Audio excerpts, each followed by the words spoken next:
इस ट्रिक का यूज करके तुम अपने अपोनेंट के आंसू निकाल सकते हो। चलिए देखते हैं कैसे। आपका अपोनेंट गेम शुरू करता है पॉन टू D4 से, जिसका जवाब देते हुए आप चलोगे पॉन टू F5। इसे कहते हैं डच डिफेंस। इसके बाद वो चलेगा पॉन टू C4। आप E6 चलोगे। अब जैसे ही वो अपने नाइट को बाहर निकालेगा, आप बिशप से उसका नाइट पिन कर दोगे। ये डच डिफेंस का मेन मूव है। वो अपने दूसरे नाइट को बाहर निकालेगा, आप भी अपने दूसरे नाइट को बाहर निकालोगे। अभी तक सब कुछ ठीक है, लेकिन अब उसने अपनी क्वीन से आपके बिशप पर अटैक कर दिया है। वो सोच रहा है कि अगर आपने उसके नाइट को काटा तो वो आपके बिशप को ले लेगा, लेकिन आप काटोगे नहीं, बल्कि आप पॉन से अपने बिशप को डिफेंड करोगे। लेकिन अब वो अपने पॉन से भी हमारे बिशप पर अटैक करेगा। अब यहाँ पर तुम्हारे लिए सबसे अच्छा मूव है पॉन टू A4 चल के क्वीन पर अटैक करना। इस तरह से आप अपने बिशप को सैक्रिफाइस कर रहे हो, लेकिन दुखी मत होना, क्योंकि अभी तो हम इसका बदला लेने वाले हैं।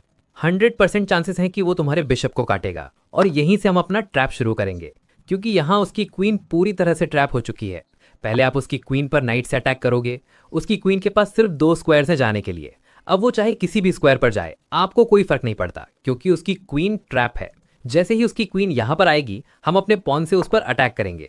अब उसके पास सिर्फ एक ही स्क्वायर है, और जैसे ही उसकी क्वीन वहां जाएगी, हम चलेंगे रूक टू A5, और यहाँ उसकी क्वीन पूरी तरह से ट्रैप हो चुकी है।